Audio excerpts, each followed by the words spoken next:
everybody, Ellen here. Today I come to you guys with a new video, obviously, since you're watching this.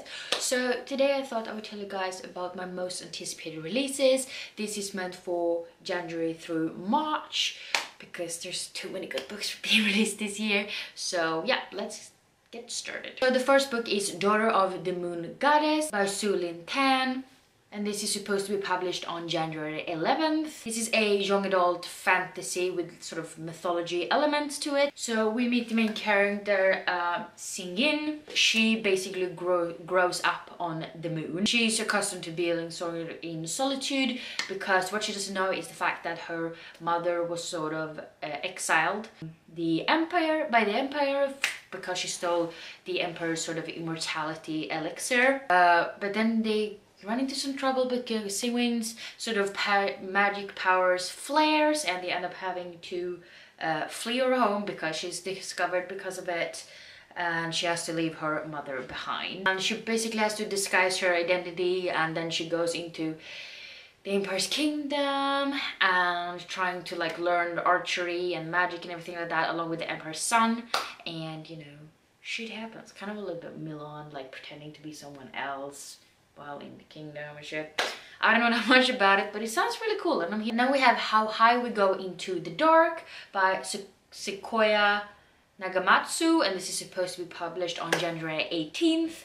This is supposed to be sort of a science fiction, sort of dystopian novel. Beginning in 2030, a grieving archaeologist arrives in the Arctic Circle to continue the work of his recently deceased daughter at the Batagaika, sorry for butchering that, crater, where researchers are studying long-buried secrets now revealed in a melting permafrost, including the perfectly preserved remains of a girl who appears to have died of an ancient virus. Pandemic, anyone? Once unleashed, the Arctic plague will reshape life on Earth for generations to come, quickly traversing the globe, forcing humanity to devise a myriad of moving and inventive ways to embrace possibility in the face of tragedy. In a theme park named for terminally ill children, a cynical employee falls in love with a mother desperate to hold on to her infected son. A heartbroken scientist searching for a cure finds a second chance at fatherhood when one of his test subjects, a pig, develops the capacity for human speech. Okay, can I have this book now? A widow painter and her teenage granddaughter embark on a cosmic quest to locate a new home planet. It sounds really awesome. He has pretty good ratings so far, so I'm looking forward to that one. And then we have one that was like from one of my auto-buy authors, so of course I had to add it to this list. But that is I Must Betray You by Ruta Sepetys. She's definitely one of my historical fiction, like auto-buy authors, one of my auto-buy authors overall. She's just one of my favorite authors. Let's just leave it at that. But this book is supposed to take place in Romania in 1989 and sort of depicts the communist regime. And we meet 17-year-old Christian Floreso, who dreams of becoming a writer, but Romanians aren't really free to dream at this point. They're bound by rules and force. Amidst the tyrannical sort of a dictatorship, Nikolai. So in the middle of this, Christian is blackmailed by the secret police to be sort of this secret informer, and he's basically left with only two choices, which is either betray everyone he knows and everything he loves, or use his position to creatively undermine the most notoriously evil dictator in Eastern Europe. And what I like with Ruta Sepetys' books is that she's always like interviews people who's lived through these events and like get some real hard facts, which is why there's so long between each of her books, because it takes such a long time to like research everything. So I'm really hyped about this one. And this one is supposed to be out on February 1st, so it's already out.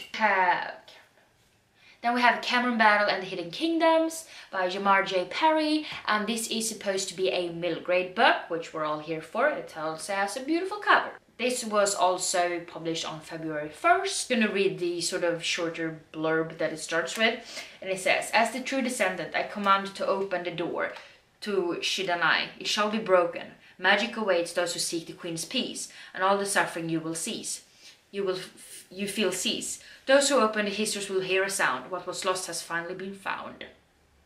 So basically it's about this kid finding a book that depicts a magical kingdom, and basically he has to save these Igbo people from becoming extinct. And this book has been passed down through generations of his, family, and he has been chosen to try to help the Igbo people. So it sounds really cool. I always love like stories within stories, because magical kingdoms and shit. So yeah, looking forward to this one as well. I have another beautiful cover, and that is The Girl Who Fell Beneath the Sea by Axie O, and this is a young adult fantasy with sort of retelling aspects in it as well, and this is supposed to be published on February 22nd, which is only a few days away while I'm recording this video.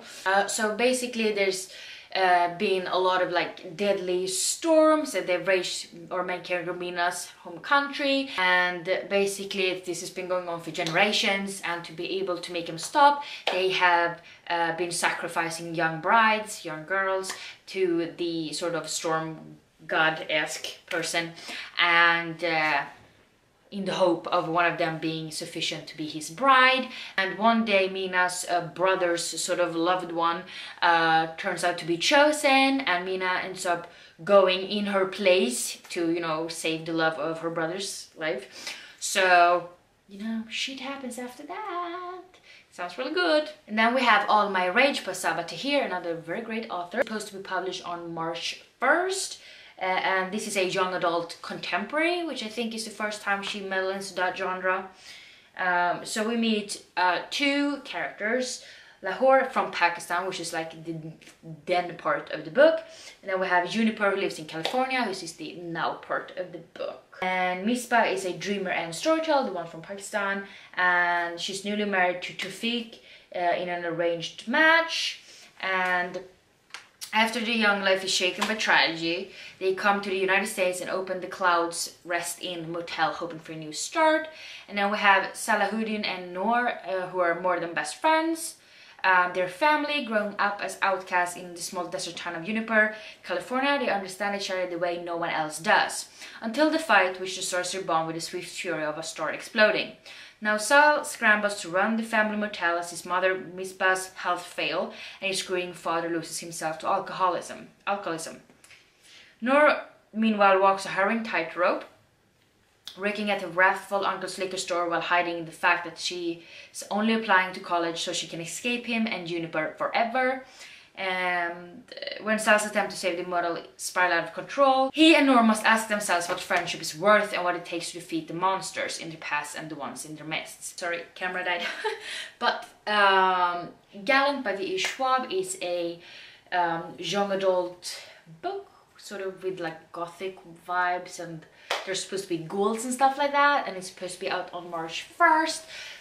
So in this one we meet Olivia, and she's grown up in the sort of medicine school for girls, and one day she's invited back to her home, which is in Gallant, and when she gets there, no one is expecting her, no one seems to know why she's there at all, and her cousin Matthew is very hostile towards her, and she doesn't really know why, and she also sees these sort of half-formed ghouls is it?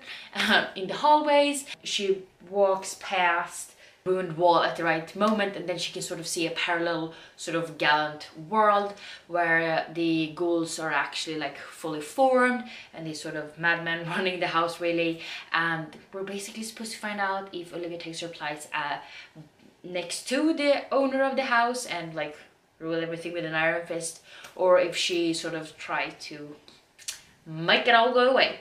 So yeah, this is gonna be a really fun read, I feel like. But yeah, I really need to read Ad LaRue first, because I've had that on my shelf since it came out. And then we have like the longest title ever, but very cute cover. Surfing Newton and the Science of Persistence by Sandhya Thomas, and this is of course a middle grade book. So in this one we meet 12-year-old Mira, and she basically feels like her entire world is crumbling apart because her best friend Surfing Newton, her cat, has gotten diabetes, and Mira's family can't really afford all of the medications and everything that he needs, and she needs to get a hold of like $2,000 or something, I think it was, and she basically gets a month to try to accomplish that before her parents decide that no, we need to give the cat away to someone who can actually afford paying these medical bills. And she tries to like scratch up some work to be able to save her cat and to be able to keep him and help him with his medical bills and everything like that. And does that not sound very wholesome? This is supposed to be out March 22nd. We have A Magic Steeped in Poison. This is supposed to be book 1 in a new series by Judy I. Lin on March 29th. And this is also a young adult fantasy novel with sort of mythology vibes to it. And we meet Ning, and besides the very hard things to find out that her mother is dead, not only that, she also finds out that her mother died from the tea that she herself brewed for her, and it turns out to be this sort of poisonous tea. And right now her sister is sick from the same type of tea, and she wants to save her sister, of course. So she ends up joining this sort of competition to find the kingdom's greatest Shanang Shai, like the master of the ancient and magical art of tea making. So she travels to Imperial City to compete in this, and the winner will receive a favor from the princess, which may give Ning the chance to save her sister. Sounds awesome. Competition and like a tea competition. We'll see, but it sounds interesting. Had sort of an adult historical fantasy type book because there's fantasy elements in it, supposed to be witches and everything like that. And that's basically all I know. But you know, witches, love it. I'm here for it. And I feel like that's all I want to know. But this is also supposed to be out March 29th. And then the very last book on this list is So This Is Ever After by F.T. Lukens, and this is a young adult fantasy LGBT novel, and this is supposed to be out on March 29th as well. Seems like a good release date. And this is basically what happens like after the chosen trope has been accomplished. Like Eric, our main character, ends up killing the bad guy, the evil king, and now he's just trying to figure out what happens after that. So he tags along with his ragtag friends of quest companions, and they don't really know what to do next. So I'm just gonna read what it says in the end. So as a temporary safeguard, Eric's best friend and mage Matt convinces him to assume the throne until the true heir can be rescued from her tower, except that she is dead. Now Eric is stuck as king, a role that comes with a magical catch: choose a spouse by your 18th birthday or wither away into nothing. With his 18th birthday only 3 months away and only Matt is in on the secret, Eric embarks on a desperate bid to find a spouse to save his life, starting with his quest companions. But his attempts at wooing his friends go painful and hilariously wrong until he discovers that love might have been in front of him all along. So that sounds really wholesome and funny, and I really like the vibes of it. So those were all of the books I wanted to talk about in this video, and as always there's like 12 of them. That's usually where I end up. So I'll be, as usual, doing these sort of videos every 3 months or so, because there's so many good books coming out this year, and I'm still only allowed to buy half as many books as I read, and I'm barely reading anything. But at some point I will acquire these books, I promise you.